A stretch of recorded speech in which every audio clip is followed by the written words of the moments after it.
Holy shit, did you really lose your job? What the fuck is wrong with you? I'm sorry to hear that, but I'm very flattered that you're here tonight. I don't have a replacement job, I'm sorry to say. You play tambourine. That's the problem with being in an event. You can only create so many jobs. But thank you, darling. I appreciate you being here. I'm sorry you lost your job.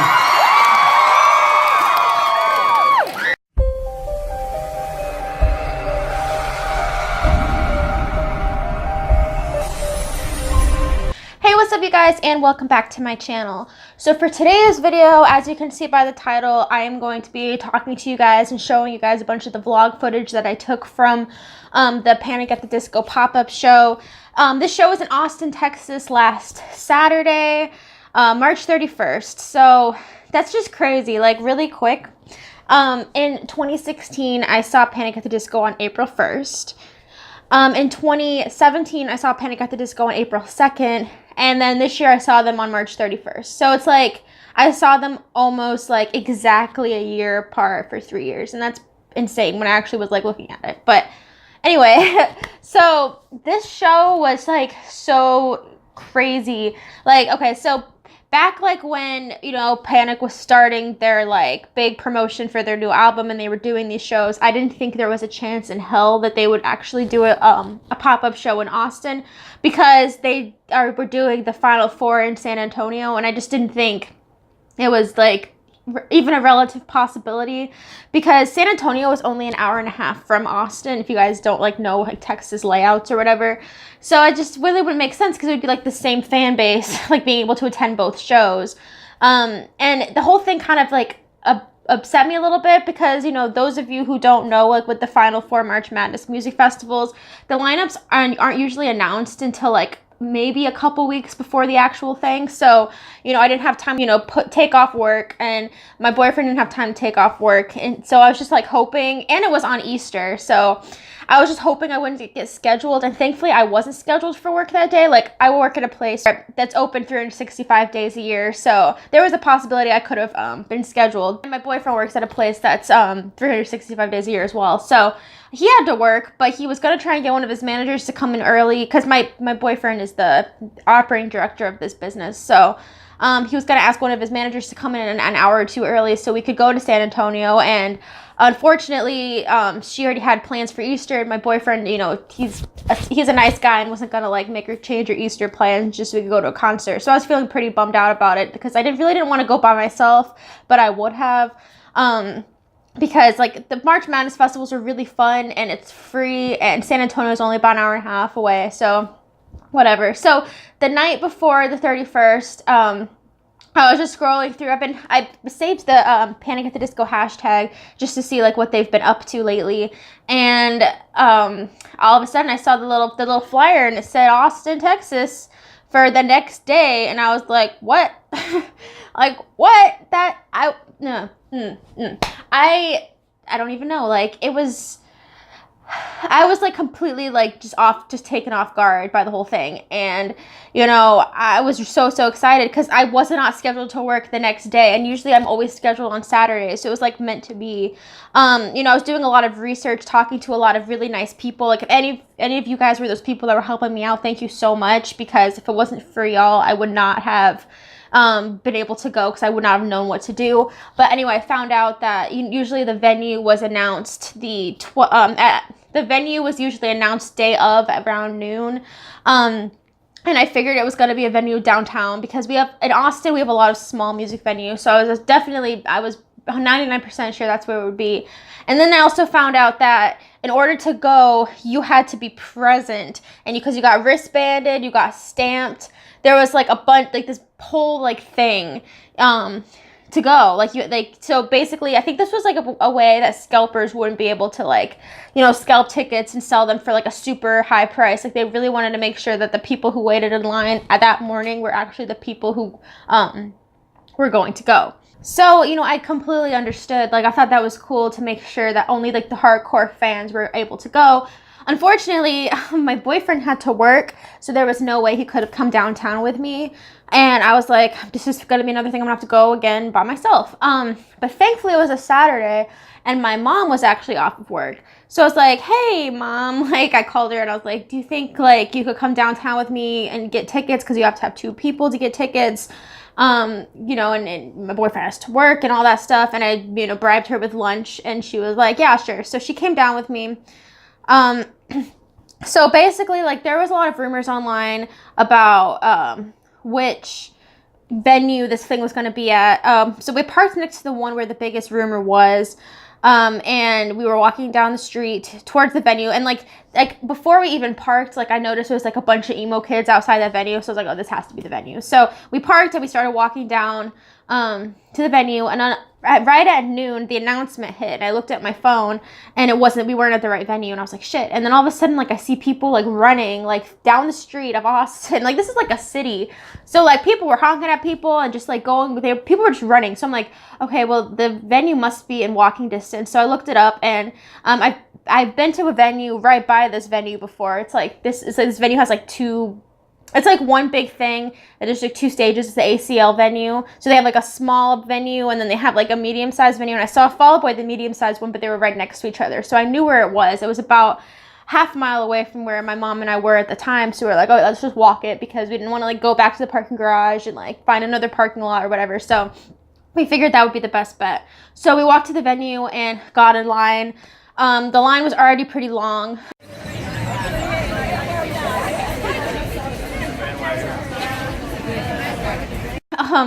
It's crazy how many people were already there. We were like, I say we got to the actual venue around like 12:10. So the announcement had been like out for about 10 minutes, and there was already like 125 people in line, and I was like shocked. And eventually the line just got bigger and bigger and bigger, and you couldn't even see the end of the line anymore.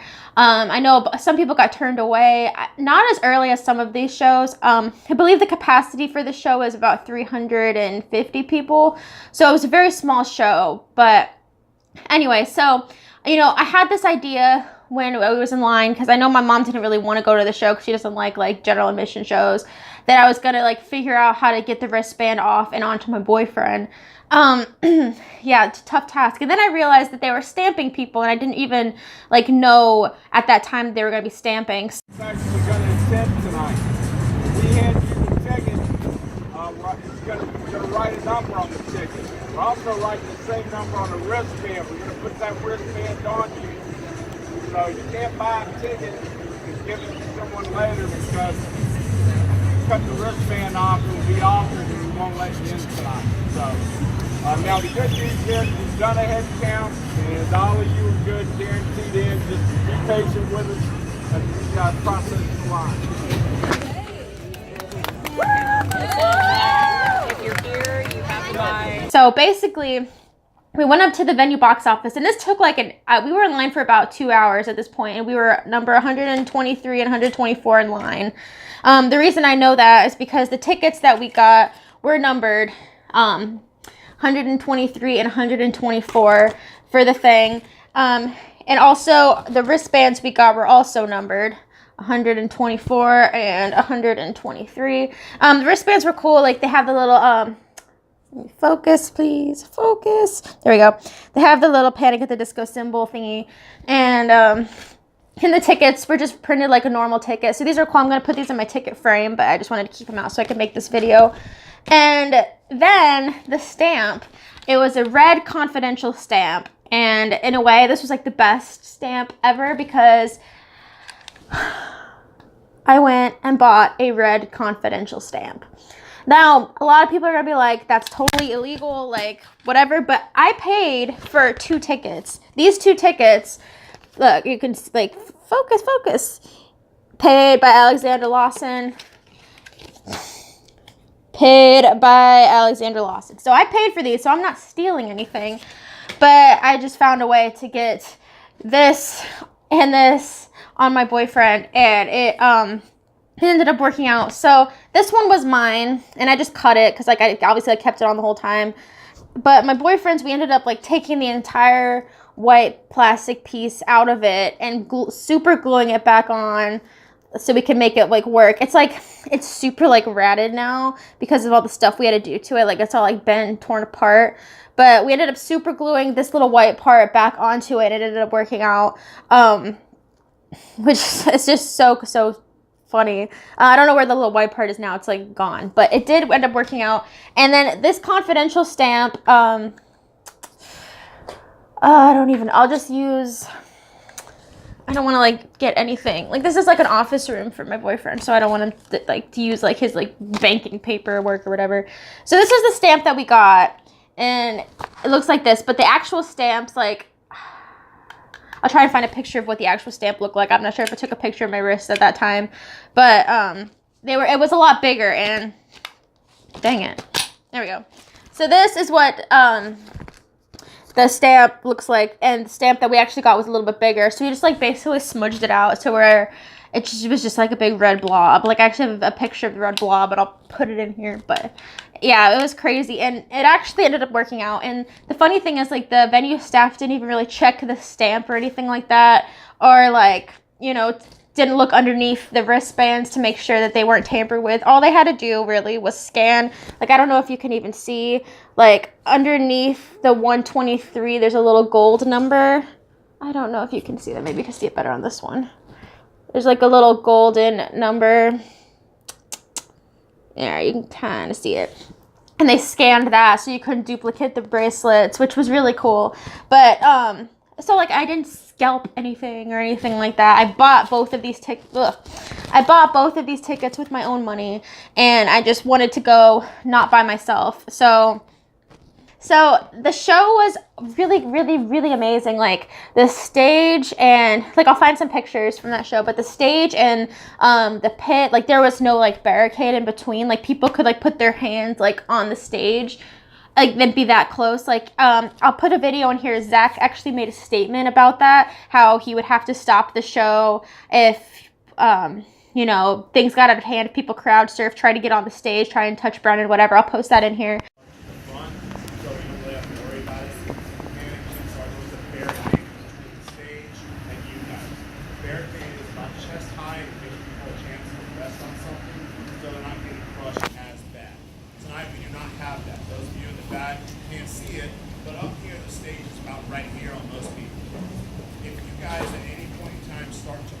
Forward, you're going to crush these people, and they're going to be doubled over the stage.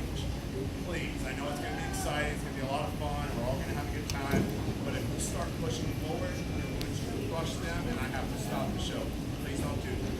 Also, do not crowd surf, because I do not have a barricade. There's nowhere safely to dump you off of, which means you land on stage. If at any point in time anybody lands on stage or climbs on stage, you'll be ejected. Please don't do that. Have fun where you're at. Have a good night. Thanks, buddy.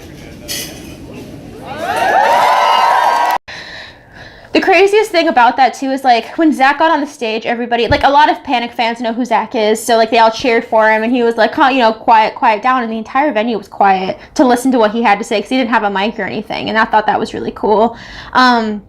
But yeah, the show was amazing. Like we didn't show up like super early to get back in line, but we showed up probably around 8, and the show came on at 9. So we were like probably in the middle of the venue, but I could still see perfectly. Like the venue was so small, and like our venue too, like left has like it was like a garage kind of thing. So like it had the top up and open so people on the street could watch the show, and I thought that was really cool. It was so hot in there, that's probably why they did it, but people who couldn't get in could still watch the show in Austin. So I thought that was really neat that they did that for the people. Even Brendan was like Austin is amazing. And also during girls, boys, there was a girl in the audience that had a colorful rainbow scarf and threw it up to Brendan, and you know, he wore it the entire song. And then he asked the crowd, like, whose scarf was this? And like everybody like was like, it's hers. Like everybody like was just so honest and like kind, and I think I really enjoyed that aspect of it because, you know, like real fans of bands are gonna want everybody to have a good time and really connect with each other. And I think, you know, it's just like a really safe place for people, you know, because you don't get like the general public. You get just the fans who are willing to wait outside for hours in the morning and drive around looking for venues, and, you know, people who understand each other and people who are just true fans of the band and not just like random people. It's just a really safe place for people, and that just kind of touched me in a way. I'm just like, wow, like, you know, we care about each other, and, you know, that's like what fan bases for the most part of like Panic at the Disco and Fall Out Boy you know, do for me. Like the Paris fan base, like everybody's just so accepting of each other and so like just kind, you know. Like obviously there's the other side of the fan bases where everybody talks about, where they're like, oh yeah, they're hostile and mean and crazy. But I think for the most part, like when you're all together as like one fan base, like watching a performance, especially in a small venue, it's just that intimacy isn't just with the artist, it's with everybody there. And I love that. So, you know, small venue shows are just so much fun for me. You get to interact a lot more with the band. So anyways, oh, and this was the shirt that I got from the show. It has like their little symbol on it, and then all of the dates are on the back. So since I got to do this, I'm not 100% sure if I'm going to be going on their arena tour. They're not coming to Austin or San Antonio or anywhere close to me, and I kind of blew it. Like all the tickets are really expensive now because Scalpers bought a bunch, but I guess we'll see when we get closer to the dates if I'm gonna go. Panic at the Disco is one of my favorite bands, so I feel really blessed to have been able to see them for the third time last week. And yeah, let me know if you guys went to any of the pop-up shows. How was it? Did you guys have an amazing time? Let me know down in the comments. Please give this video a thumbs up if you enjoyed it, and make sure to subscribe to the channel if you're new. And I'll see you guys in the next video. All right, bye. I